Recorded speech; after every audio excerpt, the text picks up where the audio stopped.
Welcome into Brainstorming America. Ken Rollins here. Can't hardly talk. Y'all gonna have to help me out there. John, good to see you, buddy. Thank you, my friend. Good to be back. Yeah, and you traveled up here today from where? Today, I came from Tuscaloosa. Oh, damn mercy. See, the way you do, you just go. When I do something like that, I got to plan, pack, get prepared to go to Montgomery, prepared to go to Tuscaloosa. You just go. Yeah, sometimes I come from Birmingham, sometimes I come from Montgomery, sometimes I come from Tuscaloosa. It just depends. That's most of the origination points. We have to pack. We have to pack a bag. Get our stuff together. Getting their stuff together. I was talking about it, our president, these folks' president out there. His next target on his Green New Deal is the truck drivers of America. The EPA standards are going to be reduced down to the emissions that they can emit from a truck. Now, you know that them tractor trailers, when they get in they draw in 50,000 pounds of freight, it's going to get a crunch going over a hill. Yeah, it's going to violate some laws. They're going to have in your tailpipe, they explained this last week, it's going to show how much you emitted above what you're permitted to emit, and you will be fined accordingly. Now, how would you like that? That sounds like Big Brother to me, Ken. Can you think of anything that you got in your house, your business, anywhere else that didn't come by truck? No, I mean, obviously, trucking is what makes America run. It's been that way for close to 100 years since they had the major railroad strike. As a matter of fact, what occurred to get us to the point where we are today is the railroad strike, because the people who were the powers that be at that particular time knew that the way to transfer freight across the country was through the railroads. And they thought they could control the prices by controlling the railroads. But what they did not anticipate was that people would find an alternative method for transportation. And this was well before there was the creation of the 18-wheelers and the freight trucks that we see so prominently on our interstate highway system and on our major U.S. highways today. And the transportation system changed because it's obviously more convenient to go from point A to point B with an 18-wheeler than it is to get the location of a particular major shipping magnate through the rail system and transport that material to a particular spot. So it's a lot more convenient, and that's how we work it today. But I can't imagine what it would be like if we didn't have the freight system running the way that it is with our 18-wheelers. As Alabama would say, roll on. Yeah, the group Alabama. Absolutely. And they talking, that interview that I was watching, the lady asked one of the companies, it was a big company, had a lot of tractor trailers, how it was going to affect them. And he says, first of all, they got problems with the fuel costs. They had to increase the delivery prices for the products based on the fuel cost. Now, when you put an emission penalty on them, that's going to have to be transferred to the people getting the merchandise. Now you got another thing, is the individual truck owners. He says we could not run our company without the independents, people who own their own. And this is one of the major trucking companies on the road relying on independent truckers. The man works 30 years for a company and retires and decides, I'm going to buy my own truck. And then he's going there making some real money. He made some money hauling per mile, but boy, he's making way more money now because of his truck. But now he's having to look at it and say, I probably won't be able to do that because with the gasoline prices going up, which is diesel for him, and with this new, they don't know yet. They can nobody predict what it's going to be because they've not implemented it, and they don't know how many fines are going to be issued. Sure. So therefore, nobody can put a thing on and say, "Oh, it's going to cost you X number of dollars." No, it's going to kill the independent driver. Common sense is Yes, going to sir. tell you that the high heels is going to make that truck kick into gear, and it's going to emit more than the permit allowed. They're going to be fined, and after a while, that trucking company say, "Now how you going to get your furniture? Absolutely. How you going to get your groceries?" That's right. And Your vehicles. oh, absolutely. And say, I have the manager of a huge food place, Winn-Dixie, show me his bill of lading this year versus last year. What it cost him to get a pallet of milk hauled into his store now versus what it cost him a year ago.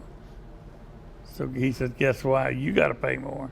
He was showing me That's right. why I'm paying more for He milk. can't absorb all of that cost Right. as the wholesaler going to the retailer, going to the customer. Of course, I asked him, I said, but as my friend, why can't you pay a lot more? No doubt. He can't take a joke. Well, because he's losing money. Yeah, But I we don't agree. want you to lose any money. We want you to stay with us.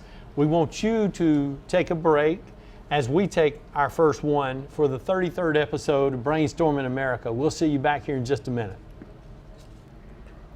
Welcome back to Brainstorming America. We are going into the 55th segment of this first show. I don't even know where we are at.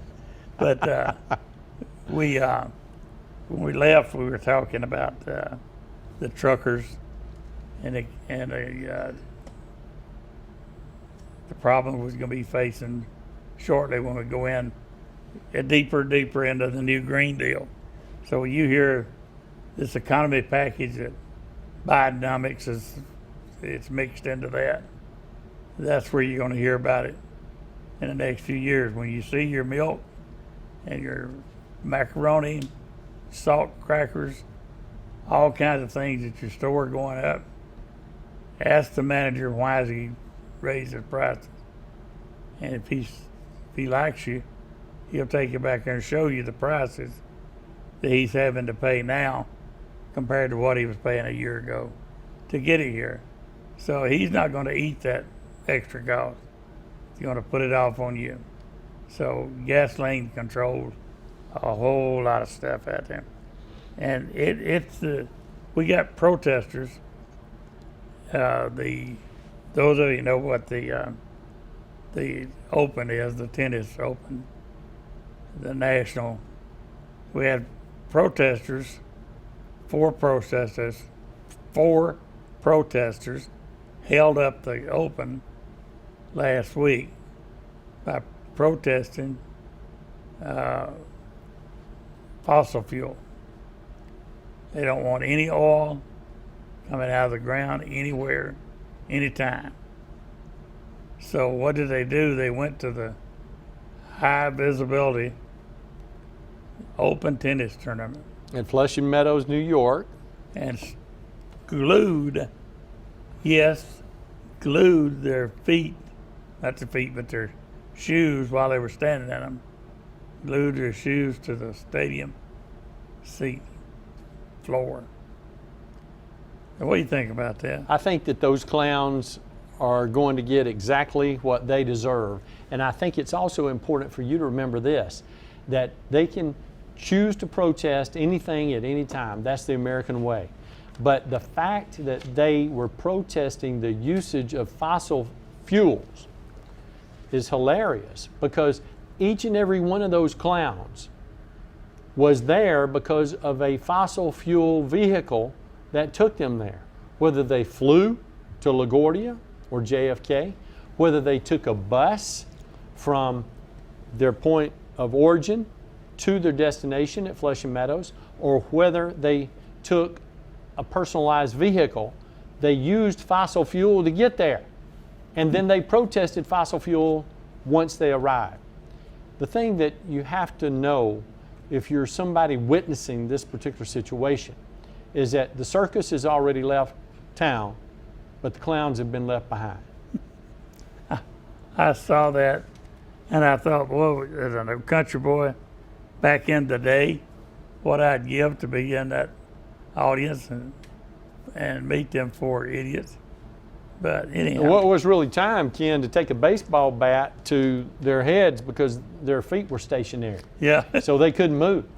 And at that point, you'd see them come out of those shoes. I can assure you that. Yeah, weebles wobble, but they will fall down. Speaking of the protesting, or whatever, there's more protesting happened. We have all witnessed what happened during the George Floyd situation. Buildings burned, vehicles burned, all kind of things. One of the leaders of that out of Minneapolis was a woman who was on the city council. I didn't even get her name, but I watched her with her bloody face as she appeared on the evening news. And she was mad. She pulled home, drove, now keep in mind, this was the leader. She was a leader of the Minneapolis defund the police movement. They had a big movement there. As an elected member of the city council there in Minneapolis. To defund police. Now they run out of police. But when she pulled into her driveway last week, a young mob of protesters over defunding the police and all things protesting decided to hijack her car and beat her to a pulp. Her face was just solid blood.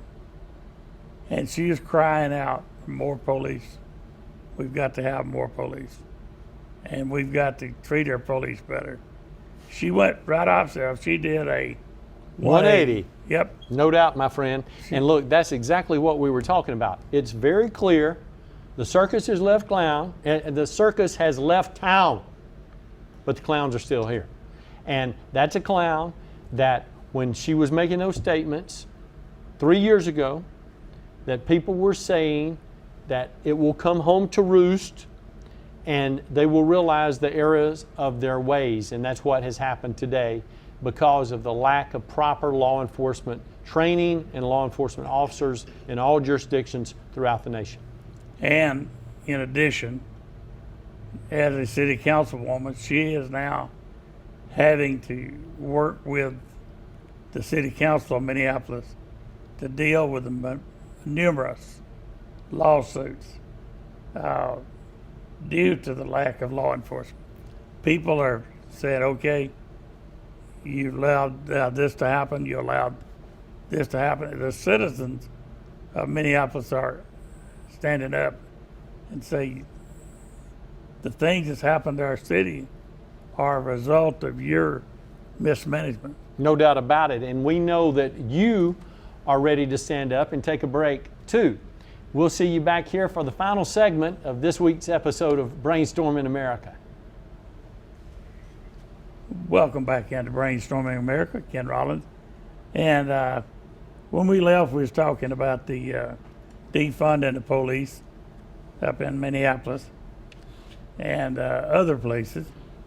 But we have I was watching one of the networks this morning, a 20% drop in law enforcement nationwide. Some cities are just down to nothing. And the crime is, it shows where there's no, that's where the bad guy is going to go, where there's none.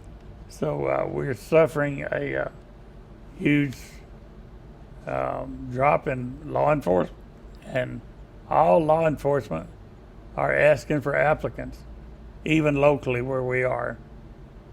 We don't have a problem of defunding our police, but we do still have a law enforcement shortage. So Well, you have to engage in constant recruitment. If you don't, then you're not going to get the high quality applicants that we've grown accustomed to over the last decades in our communities and in our state as a whole. Our favorite police chief, Bill Partridge, that we talk about frequently on this show, can tell you that it's a never-ending struggle to try to find high quality, high caliber applicants who are dedicated law enforcement professionals or who wish to be and want to be trained in order to protect and to serve the communities that they've been hired to live in. And that's something that we have to make sure we continue to support so that we'll have those kind of individuals that we need to protect and to serve us. Bill is a exceptional law enforcement officer. I hope he's not watching this because he'll think we're bragging on him too much, but if that's possible. But he stepped outside the box. When the cutbacks were coming years before, even before Trump, during the Obama days, Obama didn't want anything that looked like an army. He didn't want tank-like vehicles out there. Well, Police Chief Partridge was able to find this fund where they surplus military equipment was for sale or in fact free to law enforcement. And that could include Army personnel carriers. If you got a hostage situation, you got to bring in 8 or 10 guys and girls. You want them to come under as much protection as possible. So Armored Personnel Carrier, or APC, he acquired a couple of those. He acquired robots rather than send a man in where you got a guy with a hostage situation or he's held up himself and won't go out, rather than put an officer at risk. Bill's got some of the finest robots you ever seen. He was thinking above having to do that. So law enforcement out there is going to have to do the same that he did. It's available to every one of them. But if you got a police captain, police chief, that tells me I don't want none of that, because of the look it would give us, that we're armored up too much. Man, if somebody's going to shoot me, I want to be wrapped in armor, Well, the thing that we have to remember about Chief Partridge and where he is in preparation for emergency situations is that he is always in a planning mode. And the best way to be prepared to overcome any situation that could be introduced to you is through proper training and preparedness. And that's the reason why he wants to have those techniques. That's the reason he wants to have that technology. The reason he wants to have those tools available to him. And we brag on him a lot, but one of the other folks that we need to be bragging on just as much is Mayor Alton Kraft, who is the mayor of Oxford, and the very able city council members in the city of Oxford who are committed to the citizens of Oxford, because Chief Partridge can talk about what the needs are, identify the needs, identify the equipment for purchase, identify training opportunities, and make sure that his people are ready and willing and able to go. But unless it's approved by those elected officials who serve as municipal officers in Oxford, then it's to no avail. So those people need to be commended and congratulated as well for their thoughtfulness and for their foresight. Well, I don't want to disagree, but I want to throw something in the mix. There's one name, your name is Merrill. Do we not want to give the former police chief that trained Bill Partridge, we want to give him any credit? Absolutely. Just because his name Merrill. Yes, and that's my Uncle Stanley, of course. He was my dad's youngest brother, and he hired Chief Partridge. Yeah. He also worked with Mayor Kraft when he was a finance officer for the city, and they were very kind when he retired as the Director of Public Safety, where he was over the police department and the fire department, to actually name the street that goes to the new police department, Stanley Merrill Way. And so we're very, very proud of that, and Stanley Merrill Drive, actually, out there. And so we're very excited to have that recognition for my Uncle Stanley, who's a lifelong law enforcement professional. His name is Drive. Yes, sir. Mine's Way. Yes, sir. Which one's the biggest? Well, see, this is what we know. If it's Ken Rollins, it's going to be Ken Rollins Way. No doubt about that. He's rotten to the core. We all know that. But I was wanting you to say, Stanley, what is the first thing that you think of when you think of Stanley Merrill? Integrity. Well, just when you see him, there's something about him that you're going to be looking for. Well, you're looking for that cigar. Cigar. Yes, sir. Yeah, and it's Always. about that long. That's right. It ain't never no bigger than that. That's right. I wanted to buy him one. He said, he's good. I'm good. Yes, sir. He's a good man. I loved it. He's a great Still know American. about it. I don't know where we are. I got some things. Oh, yeah. Real quickly. Those of you that watch the briefings from the White House, you know that I have to look here to get the name. Karine Jean-Pierre, who is the press secretary for Joe Biden. She broke up with her significant other.